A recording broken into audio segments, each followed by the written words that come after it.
Senhor, meus irmãos, estamos mais uma vez aqui direto dos estúdios do Departamento de Comunicação da Assembleia de Deus em Upanema, Rio Grande do Norte. Para mais um programa EBD em Ação, programa todos os sábados a partir das 14 horas, transmissão pelo canal do YouTube ADU TV, canal oficial da Assembleia de Deus em Upanema, na Assembleia de Deus em Upanema. Nós debatemos aqui todos os sábados, você que acompanha nossa programação, todos os sábados também nossa programação ao vivo, nós debatemos o assunto da Escola Bíblica Dominical da classe de adultos e estamos chegando ao final de mais um trimestre. Hoje nós vamos com um programa diferente, um pouco diferente daquilo que nós temos ou que você tem acompanhado todos os sábados. Nós vamos fazer um panorama geral aqui, tá bom? Panorama geral de todas as lições. Hoje nós vamos estudar a 13ª lição, né? E eu já quero convidar você para participar da Escola Bíblica Dominical todos os domingos a partir das 9 horas aqui no Templo Central e também na congregação do Monte Oreb, dirigida pelo presbítero Francisco Gondim de Araújo, tá bom? Só para lembrar você, a congregação do Monte Oreb está passando por uma reforma e os trabalhos foram deslocados para outro setor, para um prédio que acredito que você já tenha conhecimento, e a Escola Bíblica Dominical também foi transferida para a Escola Maria Gorete, tá bom? É um ambiente aconchegante, classe climatizada, tá bom? Preparada para receber você e toda a sua família. Assim como lá, aqui nós temos todas as salas para todas as faixas etárias, tá bom? Desde o bebê até o ancião. Para lembrar você mais uma vez, nós temos funcionando 2 salas na Escola Evangélica Professor José Inácio da Costa, a classe de adolescentes ou pré-adolescentes, juvenis, desculpe, classe juvenil, e também a classe dos jovens, tá bom? E as demais salas aqui no Templo Central, todas funcionando, tá bom? Lembrando a você que cada faixa etária nós temos um assunto específico. Essa que nós debatemos aqui é a classe de adultos, a classe de senhores e classe de senhoras, tá bom? Como eu falei, nós temos hoje um programa diferente e também com um comentarista diferente. Quero apresentar a você aqui o presbítero Jonas Carlos, que será o comentarista dessa lição, né, 13ª lição, e também fará um panorama geral das outras lições passadas. Pai do Senhor Jonas, seja bem-vindo ao nosso programa. Pai do Senhor, presbítero Josadak, graças a Deus por estarmos aqui. Nós estamos diante de um programa que propõe o estudo da revista da Escola Bíblica Dominical, editada pela Casa Publicadora da Assembleia de Deus no Brasil.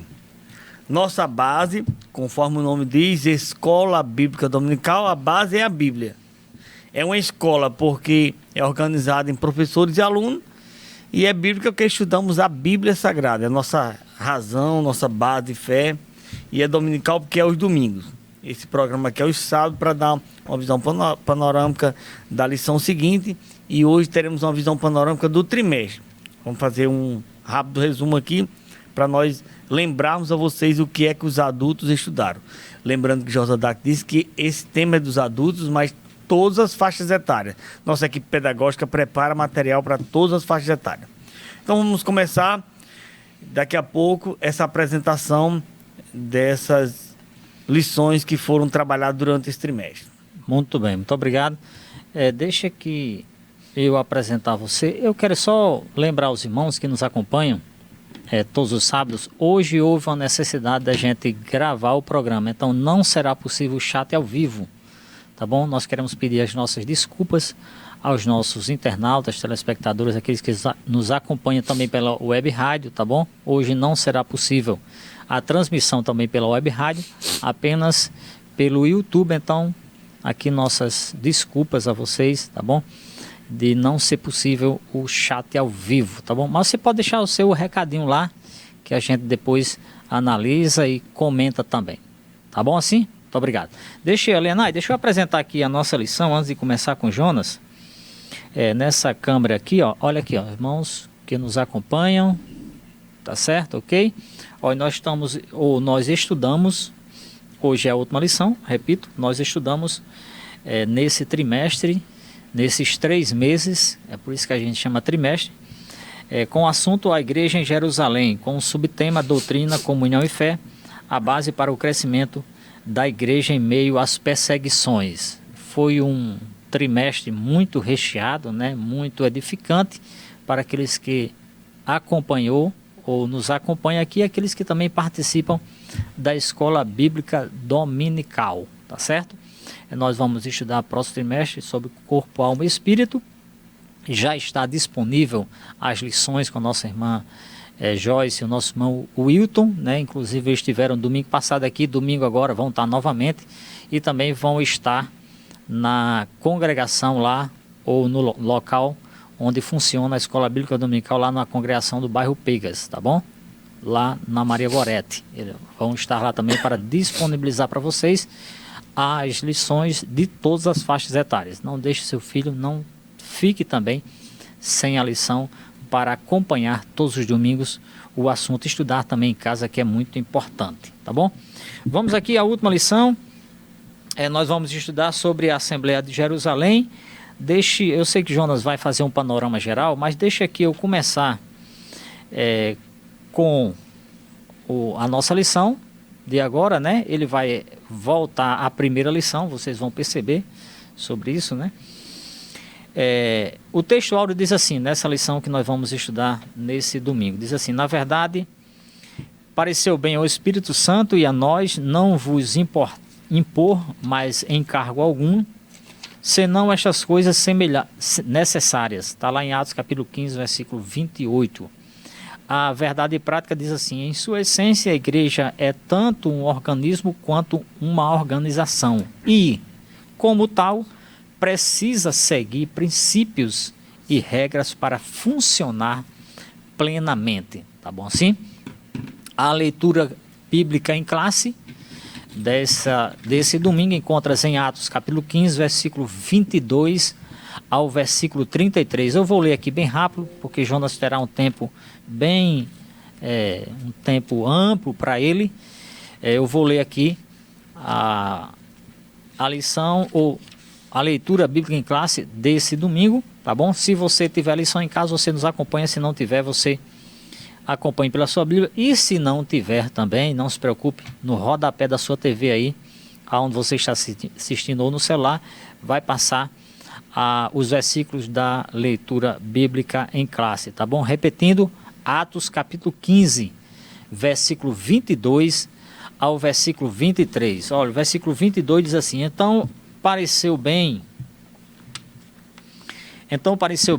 aos apóstolos e aos anciãos com toda a igreja eleger varões dentre eles e enviá-los com Paulo e Barnabé a Antioquia, a saber, Judas, chamado Barsabás, e Silas, varões distintos entre os irmãos. E por intermédio deles escreveram o seguinte: os apóstolos e os anciões e os irmãos, aos irmãos dentre os gentios que estão em Antioquia, Síria, Cilícia, saúde. Porquanto ouvimos que alguns que saíram dentre nós vos perturbaram com as palavras e transtornaram a vossa alma, não lhes tendo nós dado mantimento. Pareceu-nos bem reunidos concordemente, eleger alguns varões e enviá-los, como os nossos amados Barnabé e Paulo, homens que já expuseram a vida pelo nome do nosso Senhor Jesus Cristo. Enviamos, portanto, Judas e Silas, os quais de boa vos anunciaram também o mesmo. Na verdade, pareceu bem ao Espírito Santo e a nós não vos importar mais encargo algum, senão estas coisas necessárias: que vos abstenhais das coisas sacrificadas aos ídolos, e do sangue, e da carne sufocada, e da fornicação. Destas coisas fareis bem se vos guardardes. Bem vos vá. Tendo-se eles, então, despedido, partiram para Antioquia e, ajuntando a multidão, entregaram a carta.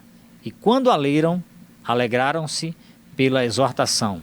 Depois, Judas e Silas, que também eram profetas, exortaram e confirmaram os irmãos com muitas palavras. Tá bom? Essa é a leitura que terá base nessa lição, a última lição, a 13ª lição. E eu quero aqui convidar o presbítero Jonas para ele fazer uma oração ao Senhor, pedindo a ele a sua bênção por este programa e a todos que vão assistir. Muito bem, você pode orar conosco, ou na sua casa, onde você estiver, no veículo, é claro, de olhos abertos, mas em pensamento falando com Deus. Senhor, muito obrigado pela sua oportunidade de estarmos aqui, podermos falar um pouco do grande amor de Deus, do infinito amor de Deus, um pouco da gloriosa palavra do nosso Deus. Abençoa-nos que estamos aqui, toda a nossa equipe técnica, equipe de apresentação, visitantes, e abençoa também esses ouvintes, que sejam abençoados financeiramente, espiritualmente, em todos os sentidos da vida. Em nome de Jesus. Amém. Amém. Bom, Jonas, e a todos que nos acompanham, como eu avisei, nós vamos ter um panorama geral de todas as lições, todas as lições desse trimestre, né? Jonas, eu quero lhe dar a oportunidade e aqui iniciar, né, já apresentei a nossa lição, nós estudamos, Jonas, esse trimestre sobre a igreja em Jerusalém, com temas ou com o subtema doutrina, comunhão e fé, a base para o crescimento da igreja em meio às perseguições. Como eu disse agora há pouco, Jonas, nós tivemos um assunto muito interessante e nós vemos durante esse trimestre uma igreja, né, como o subtema diz, doutrina, comunhão e fé, uma igreja base, abalizada, né, na palavra do Senhor, e nós tivemos alguns exemplos, os exemplos, né, que consolidariza uma igreja, né, como a base da igreja primitiva criada em Jerusalém, ou surgida em Jerusalém pelos apóstolos, né? Então, nós vemos ao longo desse trimestre, Jonas, um exemplo de uma igreja com base bíblica, né, no Senhor Jesus, uma igreja também, Jonas, com problemas. Tivemos assuntos que trouxe problemas, que identificava problemas da igreja primitiva, que esses problemas também surgem nos dias atuais, nas igrejas atuais. Assim como também o fortalecimento da igreja, no princípio, nós tiramos como base para fortalecimento da igreja atual. Então, tivemos uma lição muito rica, muito enriquecedora, Jonas, com base nessas doutrinas, e eu quero lhe dar a oportunidade para você fazer esse panorama geral com todas as lições desse trimestre. Pai do Senhor, Jonas. Pai do Senhor, presbítero Josadak, mais uma vez, Pai do Senhor, a você que está ligado na ADU TV, nosso abraço a todos vocês, sejam todos abençoados. Bem colocado, bem informado inicialmente, uma igreja em Jerusalém que se tornou exemplo. Exemplo, se tornou um modelo, e é claro, como foi bem dito na apresentação inicial do presbítero Josadak, teve problemas, e esses problemas foram abordados na lição como uma forma da igreja não deixar passar aquelas dificuldades, aqueles garranchos que vêm no meio do caminho. A ideia do trimestre é apresentar uma igreja que serviu exatamente de base, uma igreja modelo. E tem alguns pontos interessantes que é preciso que você entenda por quê. E eu queria pedir ao caro Elenay para apresentar aí a capa de nossa lição, para nós entendermos exatamente por que aí está a capa da lição do trimestre, por que a CPAD publicou uma lição com o nome A Igreja em Jerusalém. Por quê? O presbítero Josadak focou aqui no início que é uma igreja modelo. Veja, escute. Há alguns embates em relação à igreja de Jerusalém. A igreja de Jerusalém é uma igreja que pertence a cidade de Jerusalém pertence a Israel. E o Novo Testamento, a igreja do Novo Testamento, ela começou por israelitas. O próprio Jesus Cristo é israelita. Então, quando o Senhor Jesus veio, ele não colocou remendo novo em pano velho. Ele sequer aproveitou o judaísmo, que era a religião daquela época. Ele veio implantar um novo testamento, uma nova doutrina, conforme João disse nas suas cartas. Só que deveria ter uma igreja base, uma igreja inicial. Ele não ia lançar a sua doutrina em cima de uma religião, a religião judaica. E sequer em outras religiões, como alguém anda pregando por aí, inclusive aqui no Brasil. Ele veio lançar novas bases, mas precisaria de uma igreja iniciante. E vem aquele embate. Atos capítulo 1, versículo 8, Jesus disse que a evangelização seria simultânea, tanto em Jerusalém como em toda a Judéia, Samaria até os confins da terra. Tudo bem, simultânea. Mas se você abrir Lucas capítulo 24, versículo 47, há uma recomendação que o trabalho da igreja devia começar em Jerusalém. Ele deveria esperar em Jerusalém até que do alto fosse revestido de poder, que foi uma lição estudada durante o trimestre, e de lá começar a expansão da evangelização. Deveria começar em Jerusalém. Então, por que justifica-se uma lição tendo como base a igreja de Jerusalém? Porque a igreja de Jerusalém se tornou uma igreja modelo, uma igreja que se tornou uma referência geográfica, porque foi a partir de lá, e também uma referência pessoal. Uma referência também eclesiástica, por causa que ali começava uma igreja, o começo de uma igreja. Então assim justifica-se porque essa temática, a igreja em Jerusalém, doutrina, comunhão e fé, a base para o crescimento da igreja em meio às perseguições. Então vamos lá, vamos começar. Por favor, meu caro técnico, Elenay, parte para a primeira lição. Aí está a primeira lição. A igreja que nasceu no Pentecoste. A igreja que nasceu no Pentecoste. Eu vou fazer uma pequena observação, e a casa publicadora que me perdoe, eles realmente passaram despercebido, depois vão elaborar uma nota. Na verdade, a igreja não nasceu no Pentecoste. A igreja, ela foi inaugurada no Pentecoste. Há uma convenção, né? Convencionou-se que a igreja nasceu no Calvário. Jesus gerou a igreja no Calvário e ela foi inaugurada no Pentecoste. Quando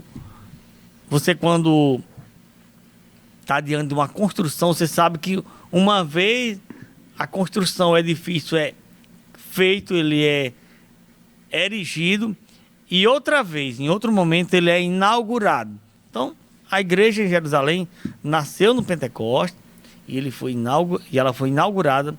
Ela nasceu no Calvário e foi inaugurada no Pentecoste. Nasceu no Calvário porque Jesus conquistou ela no Calvário. É bíblico isso. Pedro mais tarde explica isso. Ela foi comprada ali. Ela nasceu ali no Calvário. E ela foi inaugurada no dia de Pentecostes. A partir dessa inauguração é que ela poderia fazer sua expansão. Então, o primeiro tópico tratou a respeito da natureza do Pentecostes bíblico. Que Pentecostes era uma festa. Penta quer dizer 50. 5. Havia o dia da Páscoa, né, a semana de Páscoa, e Jesus morreu no domingo de Páscoa. 50 dias depois teria o Pentecostes, que era uma festa da colheita. Hoje, Pentecostes tem a ver com fogo, mas na verdade Pentecostes originalmente era um evento em Israel e providencialmente, 50 dias depois da morte de Jesus, houve, por ocasião daquele Pentecostes, houve a descida do Espírito Santo para ficar para sempre com a igreja. Eu tenho brigado com... Existe uma linha teológica que é a minoria, né? Que diz que o Espírito Santo vai ficar no mundo após o arrebatamento da igreja para poder convencer os pecadores. E eu insisto em dizer, a exemplo de Antônio Gilberto, a exemplo de outros teólogos conservadores da nossa igreja, que o Espírito Santo foi dado à igreja e como penhor da igreja. Quando a igreja foi arrebatada, obviamente o Espírito Santo estará para sempre com a igreja. E quem vai trabalhar na conversão das pessoas durante o período da grande tribulação? E eu pergunto a você, e quem é que trabalhava com as pessoas no Antigo Testamento? Se o Espírito Santo vinha num termo técnico que a gente chama de esporadicamente. Então, assim, o Espírito Santo foi dado à igreja. Jesus disse assim, eu preciso ir para que ele venha, o outro Senhor, o outro Deus, o outro Senhor venha. No dia de Pentecostes ele desceu para ficar para sempre com a igreja. Ele vinha esporadicamente, temporariamente, vinha e voltava, fazia manifestações em Sansão, em Davi, em outros homens da Bíblia, e retornava. Ele vinha fazer movimentações a partir de Gênesis, capítulo 1, quando diz que o Espírito Santo pairava sobre as águas. Mas depois ele foi dado à igreja. O Espírito Santo, ele é pertencente à igreja, foi dado pelo Senhor Jesus Cristo, ele é um penhor, como prova de que o Senhor Jesus Cristo vai voltar. Então aí está, houve um propósito nisso, naquele dia, e esse propósito era que preparar, né, treinar a igreja, capacitar espiritualmente para a expansão da igreja. Vamos à lição número 2. Lição número 2. Veja bem, deixa eu fazer uma observação. Cada uma dessas lições eu creio que daria um trimestre. Cada uma dessas lições daria um livro. Então, assim, hoje, o que se faz hoje? Foi uma apresentação para você ter a noção de que nós tivemos um trimestre especial. Lição número 2, por favor, Helenay. Lição número 2 é a Igreja de Jerusalém, um modelo a ser seguido. Foi apresentado inicialmente que a Igreja de Jerusalém, ela teve problemas. Isso não afasta o direito de chamarmos de igreja modelo. Igreja modelo. A igreja em Jerusalém, um modelo a ser seguido. Número 1, uma igreja com sólidos alicerces. E uma igreja observadora dos símbolos cristãos. Quais são os símbolos cristãos? Batismo e Santa Ceia. Enfim, uma igreja modelo, uma igreja que precisa ser observada pela igreja do Senhor. E quando tiver um problema, você diz assim, quando a igreja tiver um problema, a igreja de Jerusalém tiver um problema, nós vamos seguir o problema? Não, de forma alguma. Nós vamos seguir a forma como a igreja de Jerusalém encarou aquele problema. Nós vamos ver uma lição sobre isso. Então, essa foi a lição que tratou a respeito da igreja de Jerusalém, um modelo. Os símbolos da igreja, repetindo, batismo e Santa Ceia. Lição de número 3, lição 3. Uma igreja fiel à pregação do Evangelho. Veja, a igreja do Senhor, ela tem 3 relações, certo? 3 relações. Uma relação vertical com Deus, uma relação em torno, né, com a relação entre si, que é com os seus membros, e uma relação com o mundo. Na relação com Deus, ela precisa estar adorando a Ele. Na relação com a igreja, ela desenvolve a comunhão. E na relação com o mundo, ela desenvolve a pregação. Então, a igreja precisa pregar ao mundo. Pregar o que? A palavra de Deus. Se você observar em igrejas atuais, há igrejas que não pregam a palavra e pregam em segundo plano. E nesse momento, as igrejas no Brasil tiveram sido aconselhadas a não tirar a palavra de Deus das suas pregações. Quando os nossos pastores, os pastores são empossados, os nossos pastores presidentes pegam a Bíblia Sagrada, e diz, olha, torne essa palavra o centro de suas mensagens. Então, a igreja do Senhor tem essa função de pregar a palavra de Deus. Ela prega as escrituras, prega a palavra de Deus. E a palavra de Deus, ela não muda, ela não se torna antiga. Não, Jonas, só um instantinho. Só deixar aqui os técnicos calmos, né? Nós estamos tendo um problemazinho técnico aqui de retorno de imagem para a gente aqui, certo? Mas já voltou, viu, Helenay? Ainda voltou, tá na lição 2, tá bom? Mas se não for possível o nosso retorno aqui, você só coloca na transmissão, tá bom? Só para deixar você um pouco calmo, que está um pouco apreensivo, tá bom assim? Mas o retorno aqui já voltou aqui, tá na lição 2, a gente já tá falando da lição 3. Pode passar aí. Jonas, pode... Passe para a lição 4, por favor. Lição 4. Lição 4, pronto. A igreja cheia do Espírito Santo. Uma igreja cheia do Espírito Santo. O Espírito Santo ele foi dado à igreja e há um conselho na Bíblia, em Tessalonicenses: não afaste o Espírito Santo. O Espírito Santo ele está na igreja, ele é parte da igreja. E o Espírito Santo quem convence o pecador, o Espírito Santo é quem prepara a igreja para o arrebatamento da igreja. E quando o cristão ele peca, então ele atinge o Espírito Santo, ele deixa o Espírito Santo triste. Só que essa prática de alguém andar pecando, sabe o que acontece?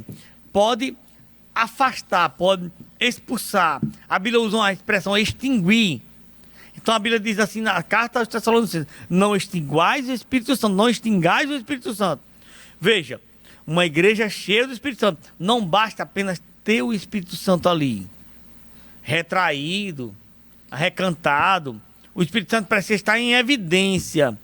E as pessoas precisam ver o brilho de Cristo na igreja por meio do Espírito Santo. Então a igreja cheia do Espírito Santo é uma igreja que ela dá espaço para o Espírito Santo trabalhar. Foi sobre isso que a lição trabalhou. E eu espero que nesse dia Deus tenha trabalhado no despertamento para as igrejas darem lugar ao Espírito Santo. Porque o materialismo, escute, o materialismo não é pecado, ser material. E a Bíblia até aconselha na carta de Paulo aos Tessalonicenses: quem quiser trabalhar, não coma. Agora, nós não podemos tomar o canto de Deus. É preciso mantermos sempre cheio do Espírito Santo. Quando se perceber que alguém está diminuindo o nível da espiritualidade, é hora de acender a luz vermelha e começar a trabalhar a restituição do espaço que o Espírito Santo deve ter na igreja. Lição de número 5, por favor. Lição 5. Uma igreja cheia de amor. Uma igreja cheia de amor. Nessa lição, a igreja foi trabalhar a respeito de como poder contemplar o diferente tipo de irmão. Hoje existem alguns modelos sociais, alguns modelos de contemplação, existe até proposta de inclusão, existe muita hipocrisia no meio de tudo isso aí. Mas sempre, a igreja, desde o Antigo Testamento, a Bíblia Sagrada foi um motivo de oportunização das pessoas. Oportunizar, tornar todo mundo uma ideia de irmãos. Quando nós chegamos na igreja, nós esquecemos nossas funções seculares e vivemos como irmãos. Isso a Bíblia chama de, nós devemos estimular o amor, o vínculo da perfeição, essas relações pessoais. Porque o contrário disso é o que Tiago falou, é o preconceito, né? É alguém começar a fazer divisão de grupo, de classe, de casta na igreja. Então, nessa lição número 5, vimos a respeito de uma igreja cheia de amor. A manifestação do amor nas ações. Tiago pega pesado com a igreja. Tiago diz assim: você prova o seu amor, alguém chega para você e apresenta suas carências, suas necessidades, e você pega e diz: Deus te abençoe. Não, deve ser um amor prático, não um amor teórico, um amor prático. E a igreja é ensinada nessa lição. Então, na lição 5, a igreja trabalhou sobre isso. Lição de número 6, por favor, lição 6. Uma igreja não conivente com a mentira. Nessa lição, olha, de novo, a apresentação inicial do apresentador desse programa, que falou que a igreja de Jerusalém tinha problema, teve. E como é que ela encarou? Cada problema não era forma de bolo. Aqui era um problema de mentira ali. Um homem chamado Ananias e sua esposa, Safira, resolveram mentir ao Espírito Santo e mentir aos ministros do Evangelho. E o fim foi trágico, eles morreram diante da igreja. E até quem brinque, né? Vai que isso pegasse na igreja para sempre, haveria constantes mortes. Mas o que a igreja foi instruída é ter temor. O temor tomou conta da igreja para que não mentisse. Mentir é coisa do capeta, é coisa do inimigo. Nós não podemos mentir. A igreja não é conivente com a mentira. As pessoas ficam até criando forma de poder justificar a mentira. Não é para mentir, não há motivo para mentir. Mentira é coisa do diabo, é o pai da mentira. João escreveu o que Jesus falou, que o diabo é o pai da mentira. A igreja não pode conviver com mentiras. Existem lugares que a mentira é uma cultura? Existe. Como também a prostituição, o adultério, o vício de cigarro. Eu já tive lugares no campo missionário que é cultural o cigarro. Eu recebi visita de missionários aqui que falou que há lugares que a cultura também da mentira. É uma questão cultural. Quando se aceita Jesus, é um trabalho grande para poder tirar aquela cultura dos irmãos, cultura da mentira. Por quê? Porque são culturas que não são coniventes, não dá para adequar-se aos conceitos da Bíblia Sagrada. Então nós não podemos adequar a Bíblia, o conceito bíblico, aos costumes do mundo, de forma alguma. Mas é cultura, e alguém diz que deve se aculturar. Opa! Quando a cultura for contrária à palavra de Deus, o missionário, a igreja, o pregador, o pastor, deve sim contrariar. E eu não quero saber, a gente não quer saber se os grupos sociais, os grupos que pregam a democracia social, não vão concordar. A igreja não tem que estar concordando com grupos sociais, com grupos, esses grupos que pregam essas ideologias de igualdade, de forma alguma também, porque ninguém cumpre isso. A igreja tem seus parâmetros e quem quiser aceitar Jesus já sabe como é. E se não quiser, aí pronto, vai ver sua vida. A liberdade de vida, a escolha, é uma escolha pessoal. Nem Deus obriga você e ninguém. Mas aceitou Jesus, a Bíblia diz assim: deixe, pois, a mentira, a velha conduta, porque quem está em Cristo, Paulo escreveu aos Coríntios, nova criatura é, as coisas velhas já passaram, e eis que tudo se fez novo. Não adianta estar com essa história de mentira na igreja. Lição de número 7.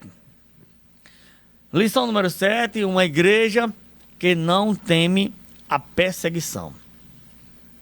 Uma igreja que não teme a perseguição. Nós podemos sempre ver que a Bíblia diz que pessoas que levantam contra tudo que se chama Deus. Meu amigo, eu vou dizer um negócio a você. O mundo não é amigo da igreja. Quando alguém se declara ser de Deus, pode observar. Alguém vai se incomodar. A partir de Gênesis capítulo 12, quando Deus chamou Abraão, hoje a igreja era tal, mas deixa eu recordar aqui, milhares de anos atrás e muitos livros atrás na Bíblia, no livro de Gênesis capítulo 12, Deus chamou Abraão. A partir daí, Abraão ganhou um inimigo celestial, né? Um inimigo angelical, que é o capeta, o inimigo, o diabo, e ganhou inimigos terrenos usados por ele. A igreja de Jerusalém sofreu perseguições. Se vocês, eu quero recomendar aqui um livro, As Catacumbas de Roma, de Benjamin Scott.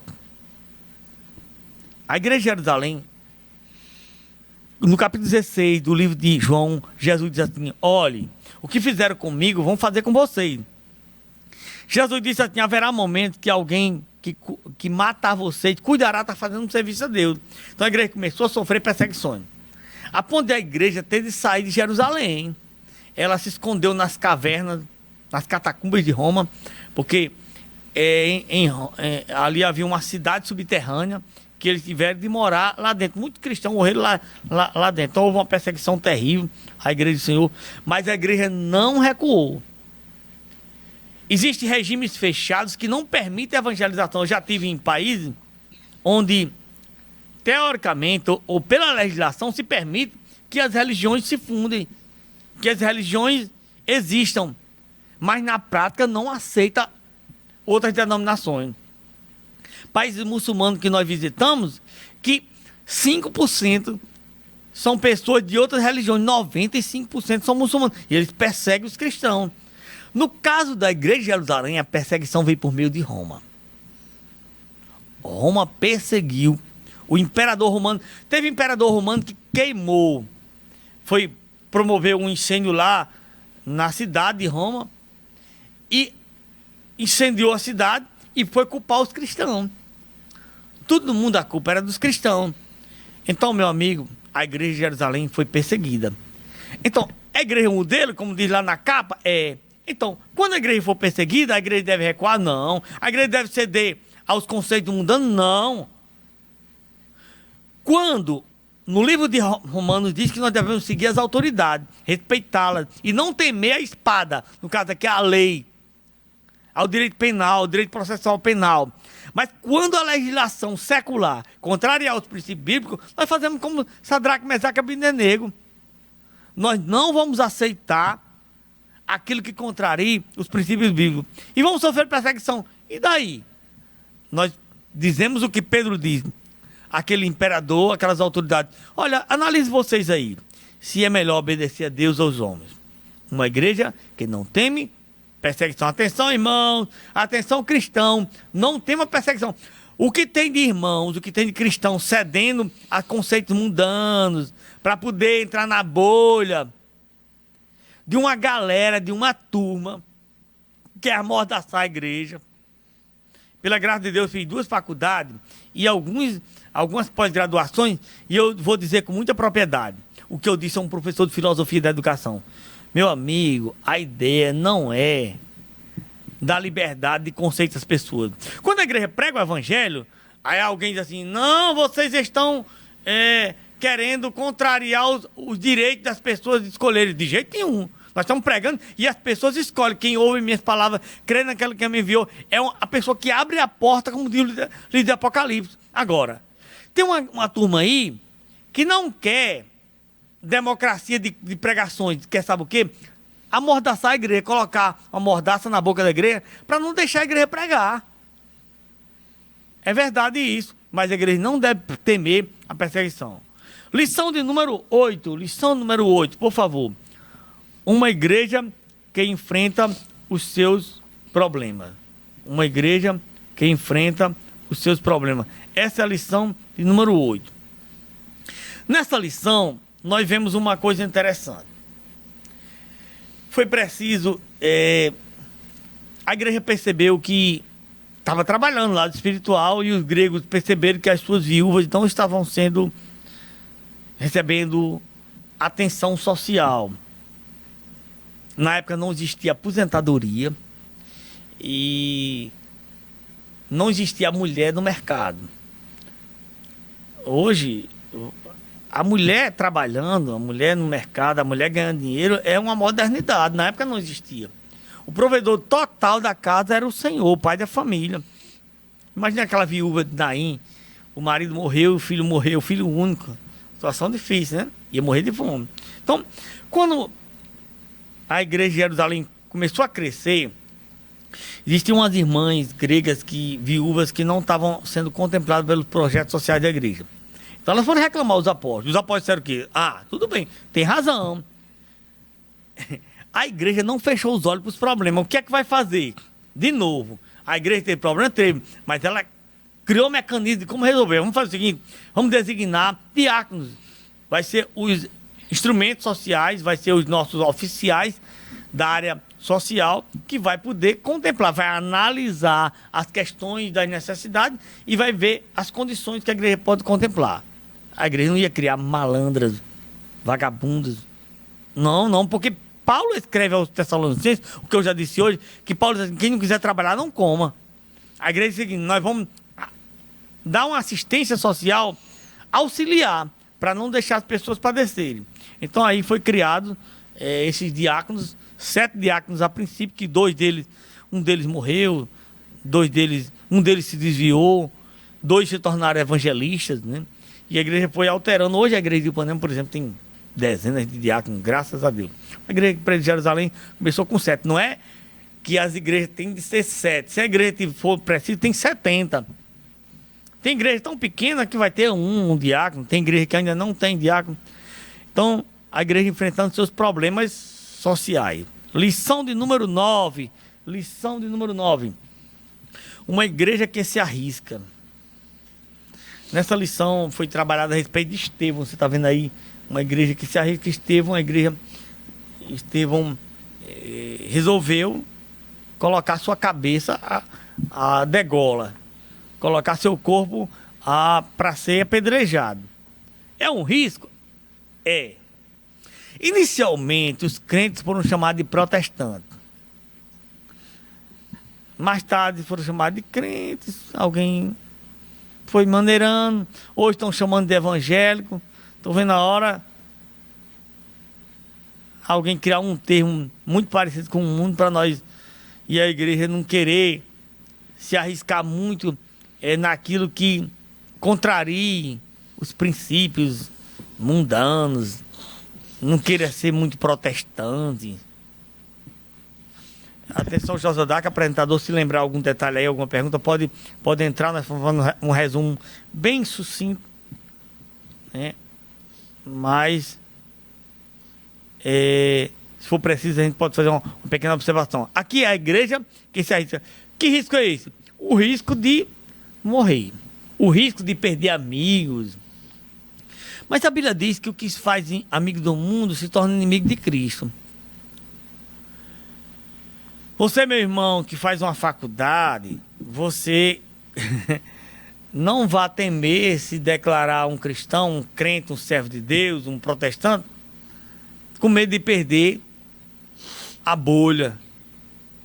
A turma que diz, que prega uma democracia que todos têm vez e voz, a primeira coisa que faz quando percebe que alguém é crente, eu conheço irmãos de academias, irmãos de academias seculares, que não estão sendo mais aceitos por professores, por alunos. Eu conheço situações, sabe de quê? Olha o risco aí de você ser um crente. São muitos, até de perder a vida, perder amigos, perder familiares. Tem irmãos nas faculdades, bem pertinho de nós, da gente aqui, que não tem nem orientador acadêmico. Estão resistindo, encontra orientador acadêmico para todo mundo. Mas o irmão é pregador da palavra, o irmão é crente. Mas o irmão também chega lá dentro dos seus direitos e diz, me diga uma coisa, você não prega inclusão? Aí se percebe que a gente é um crente, é um evangélico, é um protestante, prega contra esses conceitos, aí pega e exclui a gente. Essa é uma realidade. É um risco que a gente tem, mas nós não devemos temer. A igreja não temeu perder esses direitos, essas inclusões, esses status seculares. Nós vemos Leonardo Ravenil no livro Por que Tarda o Pleno Avivamento, instruindo a igreja com ferro quente, né? Dizendo à igreja que não deve temer essa amizade, essa parceria, esse sorriso, orelha a orelha da igreja com o mundo. A igreja tem que se arriscar a perder esses valores. Lição número 10, a expansão da igreja. Nessa lição eu vou pedir ao caro técnico que a gente tem para abrir aí os mapas para nós percebermos um detalhe interessante na expansão da igreja. Atos capítulo 1, versículo 8 diz assim: mas recebereis a virtude, recebereis o poder do Espírito Santo, a virtude que vai descer sobre vós, o Espírito Santo, e ser-me-eis testemunha. Olha a simultaneidade aí. Ao mesmo tempo em Jerusalém, como em toda a Judéia e Samaria, até os confins da terra. A ideia da igreja era pregar até os confins da terra. De novo, a começar de Jerusalém sim, mas só lá não, simultaneamente. Vamos lá, passa aí por favor. Aí está um mapa que você contempla ali, Jerusalém, Judéia é o estado país, Samaria que é um estado país vizinho, e ela é para estender de Jerusalém, simultaneamente em Judéia, Samaria. Aí passa aí por favor, vai passando aí. Essa é a expansão que a igreja vai ter. Deixa eu fazer uma observação aqui interessante. Jesus veio na plenitude dos tempos. Interessante demais isso. A plenitude dos tempos, por causa de muitos motivos, principalmente, era o tempo de Deus, sabe? No tempo de Deus. Jesus entregou à igreja a responsabilidade da pregação do evangelho, da expansão, e a igreja pegou a língua falada pelos gregos, que tornou-se uma língua mundial, e pegou as estradas construídas por Roma. Roma construiu estradas que ainda hoje tem estrada construída por Roma que ainda funciona, né? ainda está em atividade. E a igreja pegou as estradas de Roma com a cultura e a língua da Grécia para fazer a expansão no mundo. E eu louvo a Deus por isso, foi uma oportunidade muito boa. Aí está, como se o mundo estivesse a nossa posição. Por favor, passe aí para nós vermos o mapa mundo e nós percebemos. Aqui foi a igreja na pregação do evangelho a partir da primeira viagem missionária de Paulo, mas era um mundo ali em volta. Vá passando aí, por favor. Nós temos uma ideia. Ali estava, né, a região do mar Mediterrâneo. Nós chamamos de pregação mundial, mas ali era um entorno. Vá passando, por favor. E agora, por favor, aí a ideia final aí, por favor. A ideia final do próximo. Pronto, aqui está ainda ali uma visão. E tem mais na frente, por favor, meu caro técnico. Aqui, ó, vocês têm uma ideia como a pregação do evangelho naquela época ficou restrita. A responsabilidade da igreja é muito grande. Está ali o mar Mediterrâneo, uma seta indicando a região onde Paulo evangelizou o mundo daquela época. Veja que abaixo ali está a África, 53 países. Mais para a esquerda você vê aí o continente americano. A América e a América do Sul, onde o Brasil está incluído, que só o país do Brasil já é um país continental para nós evangelizar. A expansão da igreja é algo, uma necessidade da igreja mesmo, sem dúvida nenhuma, a igreja precisa pegar. Por favor, passe para a lição número 11 aí, volta para a lição número 11. Lição número 11. Lição número 11 trata a respeito da igreja hebraica na casa de um estrangeiro. Quem era esse estrangeiro? Esse estrangeiro era Cornélio. E Cornélio recebeu uma revelação de que alguém deveria pregar, mandou chamar Pedro. Pedro não entendeu. Naquela época, naquela época, os israelitas tinham noção de que os gentios, ou seja, as nações que não pertenciam a Israel, eram imundas. Imundas. Era essa a visão que eles tinham. E quando ele viu animais imundos, uma visão de animais imundos, naquele dia ali na casa que ele estava hospedado, Pedro estava hospedado, ouviu uma voz do céu que disse assim: Pedro, levanta-se, mata e come. Pedro estava até com fome, era depois do meio-dia, e Pedro disse assim: como poderei comer coisa imunda que eu nunca provei, nunca peguei sequer? E o Senhor disse assim: como chamarás imundo aquele que eu purifiquei? A ideia ali era mostrar que o mundo estava sendo purificado, estava sendo abençoado, como Deus disse em Gênesis capítulo 12, em Gênesis capítulo 15. Essa pregação que Paulo mais tarde diz assim: eu fui chamado para tornar o mundo, a ideia de que inicialmente Deus queria pregar ao mundo. Olha, veja, Deus havia pregado, havia anunciado a Adão e não aos descendentes de Abraão que eles seriam abençoados. Abraão foi chamado com os israelitas para servir de uma base para Deus enviar o Salvador. Mas Deus não queria salvar só os israelitas. Paulo deixou muito bem claro que a pregação é para todos. E ali estava um homem que estava começando um trabalho. E é tanto que Pedro reconheceu isso, depois dessa visão que ele teve. E eles foram batizados do Espírito Santo. E Pedro disse assim: olha, no ponto 3, o Espírito Santo derramado sobre o gentio. Pedro disse assim: como é que vocês acham que eu vou deixar de batizar nas águas alguém que inicialmente recebeu o batismo com o Espírito Santo?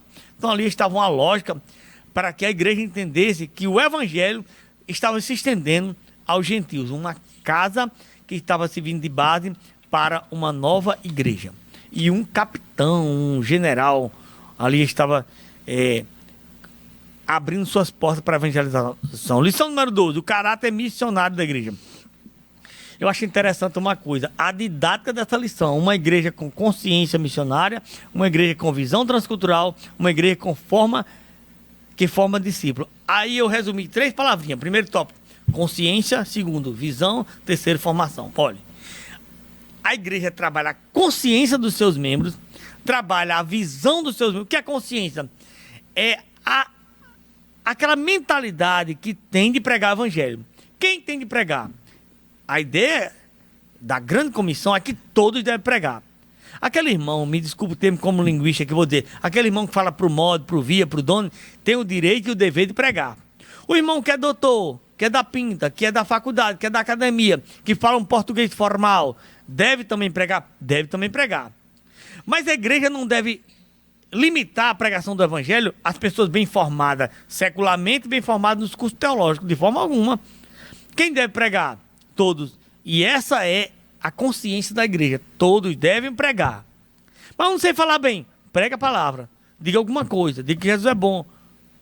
O marido da cantora Dalmara uma vez nos falou, depois de trabalhar anos no canal de TV muito conhecido no Brasil, Deus chamou ele lá através de uma palavra de sua avó que só dizia isso: Jesus lhe ama, meu filho, Jesus tem um plano para você, e aquela palavra surtiu efeito. Então, uma igreja com consciência, e a visão é aquele que Jesus disse: levante os olhos e veja os campos brancos para a ceifa, brancos para poderem ser colhidos, as almas prontas para receber a salvação. Então, isso é a visão missionária. A igreja deve ter luz baixa e luz alta. Luz baixa para contemplar quem está perto, quem está em Ipanema, quem está no seu bairro, na sua cidade, na sua casa. Mas tem que ter luz alta para contemplar quem está na África, na Europa, na Ásia. Contemplar visão. E o que é formação? Aceitou Jesus, prepara os cristãos. Para quê? Para se tornar também um missionário, um pregador da palavra de Deus. É a igreja com consciência, visão e missão. Finalmente, a lição número 3 trata a respeito da Assembleia de Jerusalém, que para que se viu isso? Houve um problema. Houve um problema, né? Deixa que eu, só para deixar você para a última lição, o último seu comentário, tomar um pouquinho d'água, você descansar um pouquinho, deixa eu só fazer os avisos e não deixar para o final, tá bom? Sim, muito bem. Helena, eu queria que você aprontasse aí o cartaz do culto de aniversário lá da congregação do Monte Oreb, tá bom? Deixa eu fazer um convite a você aqui nessa câmara, tá bom? A congregação Monte Oreb está realizando nesse sábado, né, o aniversário do conjunto Filadélfia, que é o conjunto, tá aí o cartaz, né? Que é o conjunto dos jovens, né? Conjunto Filadélfia. E neste dia 27, neste sábado, será comemorado ali na congregação uma bela festa, né? Será transmitido ao vivo pelo nosso canal do YouTube, também pela web rádio. Simultaneamente nós vamos transmitir esse culto festivo ali nesse sábado, dia 27, hoje sábado, né? Vamos transmitir pelo canal oficial da nossa Igreja Assembleia de Deus em Ipanema. Então fica o convite a você para participar. A pregadora será a irmã Andrelândia Jacome, né? E cantores locais, claro. E o conjunto Filadélfia, conjunto Mocidade, ali da congregação do Monte Oreb. 18 horas. Só para lembrar que o culto começará às 18 horas, tá bom? Um pouquinho mais cedo, por conta das atividades que vai ter no culto, também para não se estender muito. O culto então começa às 18 horas, tá bom? Fica o convite a você. E o segundo convite, eu quero convidar você para participar, o irmão Alexandre. Deixa eu falar aqui mais uma vez com você, né? Coloca aí o cartaz do culto de gratidão lá na residência. Muito bem. Então eu quero... Tudo bem. Então vamos para PBD em síntese. Muito obrigado, Elenay, né? O cartaz aí, muito bem, né? Isso é a equipe espetacular, né? Tá aqui me orientando aqui no ponto, aqui no retorno, tá bom? A EBD em síntese, irmãos, ela vai ser realizada nesse domingo, dia 28, aí em Mossoró. Uma EBD, né? Uma palestra para quase todas as faixas etárias da nossa, que realizam escola bíblica dominical, né? Desde os discipulados, adolescentes, pré-adolescentes, jovens, juvenis, né? E adultos. Será uma BD com convite para todas as igrejas da região aqui de Mossoró, tá bom?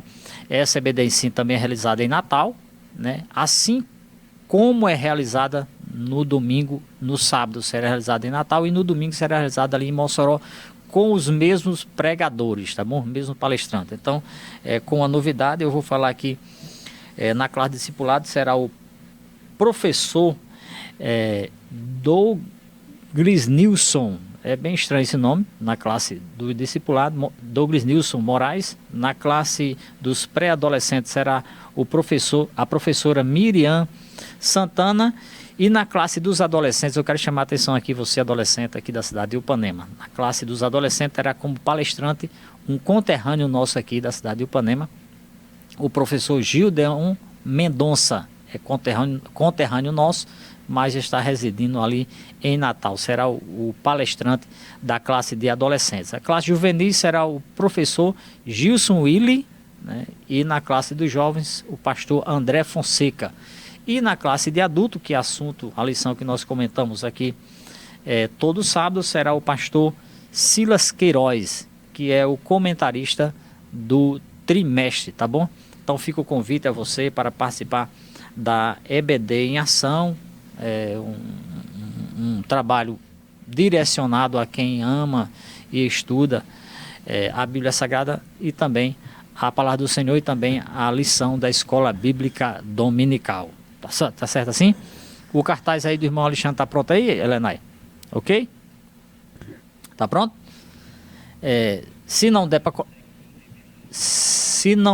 colocar aqui, mas se der para colocar na transmissão, eu quero fazer o convite a você, né, para participar. Você que mora aí na região do sítio Caraúbas, né? O irmão Alexandre é um auxiliar do trabalho do Senhor, e ele convida ele e a sua família, né? Convida você para participar nesse domingo, a partir das 19 horas, de um grande culto de gratidão. Esse culto é tradicional ali, irmão Alexandre todo ano faz, é um culto de gratidão a Deus, que ele faz por mais um ano de vida que Deus dá a ele, né? E de bênçãos a toda a sua família. Então ele vai realizar esse culto nesse sábado em sua residência e convida você que é dessa região aí, desse setor, sítio Caraúbas, e a todos simpatizantes do irmão Alexandre. Ele faz o convite para você participar nesse sábado, a partir das 19 horas, ali em sua residência, no sítio Caraúbas, um grande culto de gratidão, de louvor ao Senhor, por mais um ano de vida e também por bênçãos recebidas por toda a sua família. Está pregando a palavra do Senhor o presbítero Isaías Mendonça, e no louvor, a banda Raízes, primeira geração, tá bom? Os irmãos primeira geração, irmão Jairo, Jorge Van, Agemiro, Tiquinho, quem mais?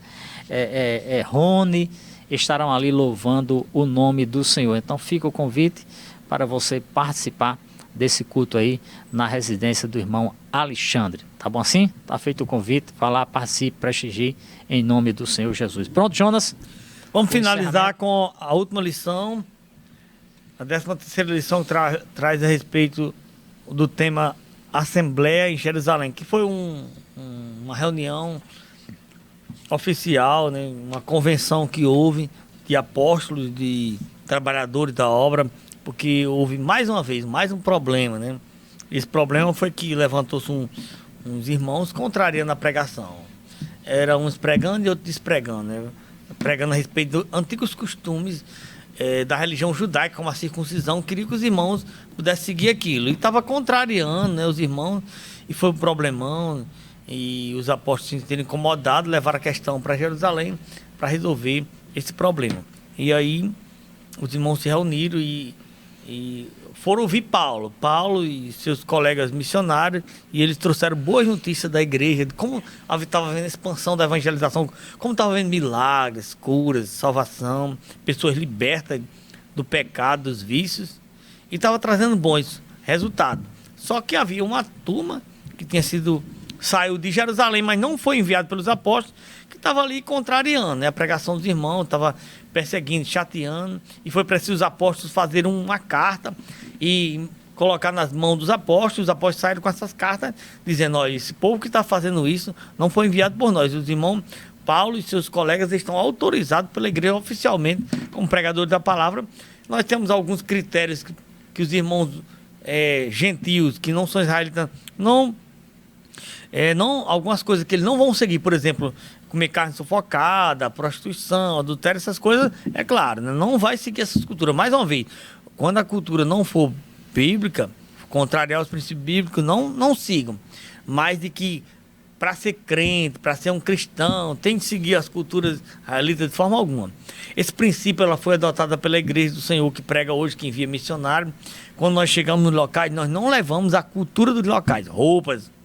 Eu já estive em campos missionários que eu precisei usar roupas esquisitas, né? Parecidas com vestido, né? Então nós não implicamos em culturas do mundo, não. Agora, e nós não levamos nossas culturas, nós não levamos nossos hábitos de forma alguma. Agora, quando as culturas são diferentes, né? Então aí nós vamos começando a explicar para a igreja que precisa se libertar disso. Então a igreja, houve essa questão doutrinária, foi levado para a igreja de Jerusalém, por isso que houve uma assembleia em Jerusalém, para dar a liberdade oficialmente. Paulo foi chamado no capítulo 9 do livro de Atos dos Apóstolos, no capítulo 13, oficialmente enviado pela igreja, a igreja de Antioquia. Só que ali, agora, a igreja de Jerusalém, ó, voltando para o tema, estava autorizando oficialmente os apóstolos, Paulo e os demais colegas, para serem missionários nos demais países. Então, essas foram as lições. Nós abordamos tudo nesse trimestre? Não, da igreja de Jerusalém, não. A ideia não é essa. Foi lições que trabalharam a respeito de alguns pontos-chave da igreja de Jerusalém. E, de novo, a igreja de Jerusalém era a igreja base, igreja iniciante, igreja modelo. Na verdade, o que nós estudamos foram costumes, culturas, doutrinas que toda igreja no Brasil e no mundo, obviamente em Ipanema, deve seguir. Então, Deus abençoe você. Alguma pergunta você pode mandar para os nossos canais. E nos próximos momentos, JDAC e sua equipe vai responder as perguntas que você fez agora. Vai ficar essa dívida para os nossos irmãos, nossos obreiros, comentaristas, responder você a respeito da igreja em Jerusalém. Quero agradecer JDAC, agradecer a Heriberto, agradecer o pastor a confiança. Deus abençoe a todos em nome de Jesus. Muito bem, tá aí. Nós agradecemos ao presbítero Jonas pela sua explanação aqui, muito boa, né? Acredito que você tenha se edificado também, assim como eu, pela explicação dele. Então nós agradecemos a ele e fazemos o convite para quando quiser, né? As portas estão abertas. O programa EBD em Ação está de portas abertas, de braços abertos para recebê-lo, tá bom? Agradecendo a você que esteve conosco nessa tarde, né? Só relembrando a você, hoje não foi possível o chat ao vivo, porque nós tivemos a necessidade de gravar esse programa. Então, fica aí nosso desculpa, mas pro sábado o programa será ao vivo e o chat também, chat ao vivo, para você fazer a sua colocação, dizer de onde você está nos assistindo, tá bom? Próximo trimestre, próximo sábado, nós estaremos aqui com a nova lição, Corpo, Alma e Espírito, e convidamos você mais uma vez para estar conosco, para aprender esse assunto tão importante para a nossa vida espiritual, tá bom? Mais uma vez agradecemos a Jona, agradecemos a você. Nós vamos fazer uma oração agradecendo ao Senhor e quero mais uma vez convidar você para participar da EBD, da Escola Bíblica Dominical, todos os domingos a partir das 9 horas aqui no Templo Central. Convido Jonas para fazer a oração. Oremos, Senhor, muito obrigado pela oportunidade, pela vida, a saúde, a disposição de servir. Abençoa, Senhor, essa equipe desse programa, apresentadores, administradores, equipe técnica. Abençoe nossos ouvintes, que esse programa seja sempre um motivo de bênção para todos, em nome de Jesus. Amém. Muito obrigado mais uma vez, fique com Deus, a paz do Senhor e até próximo sábado, se assim Deus nos permitir.